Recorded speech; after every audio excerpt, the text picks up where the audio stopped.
ও সন্ধ্যা, আমি শরীর পাচ্ছি, আপনারা দেখছেন আমার ভিডিও।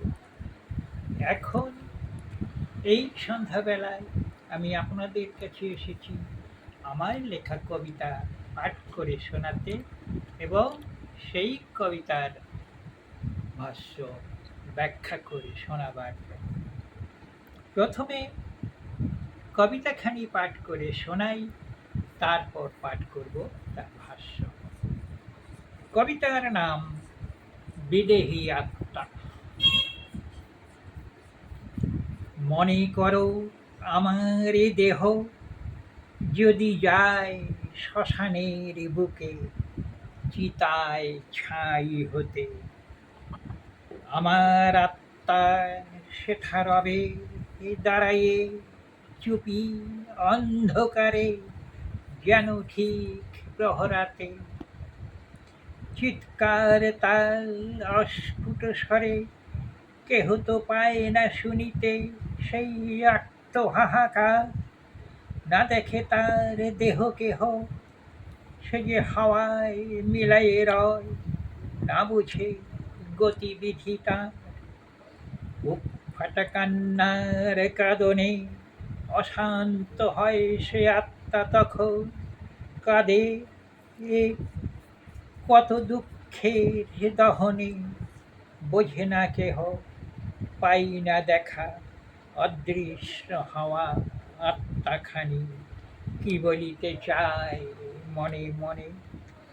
এমনি করেই দেহ সনে সেই বিদেশী আত্মা রহে, যখন হারাই জীর্ণ দেহ তারপর হয় প্রস্থান।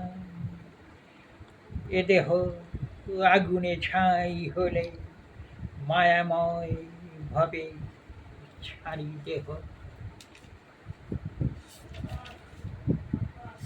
এখন এই কবিতাখানি ব্যাখ্যা করে আবার ভাষ্য আমি পাঠ করছি। বিশ্বে যখন সমগ্র মানব জাতি, শুধুমাত্র মানুষ কেন, প্রাণীকুল এবং জীবজগৎ এই ধরনের বুকে এসেছে, কেউ বা ক্ষণকালের জন্য, আবার কেহ বা একটু দীর্ঘ সময়ের জন্য, কেউ বা আবার অঙ্কুরেই শেষ হয়ে বিলীন হয়ে যায়। সকলেই দুঃখে দুঃখিত হয়, কাঁদে, আনন্দে আনন্দিত হয়, হাসে, ব্যথায় ব্যথিত হয়। তবুও তো প্রত্যেকের রয়েছে প্রাণবায়ু, সে তো আত্মা। যদি মানুষের কথাই ধরি, তাহলে বলবো আমাদের আত্মা সে শ্মশানেই হোক অথবা গোরস্থানেই হোক, মৃতদেহ পাহারায় সেখানে অবস্থান করে, সে কাঁদে, কথা বলে, আমরা শুনতে পাই না, দেখতে পাই না, বুঝি বুঝি না তার ভাষা। সে চেষ্টা করে তার দেহকে রক্ষা করতে, কিন্তু পারে না।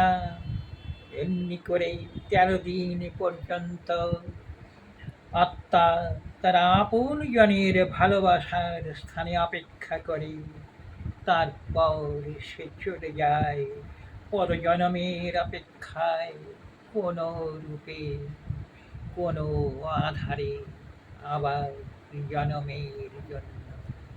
নমস্কার।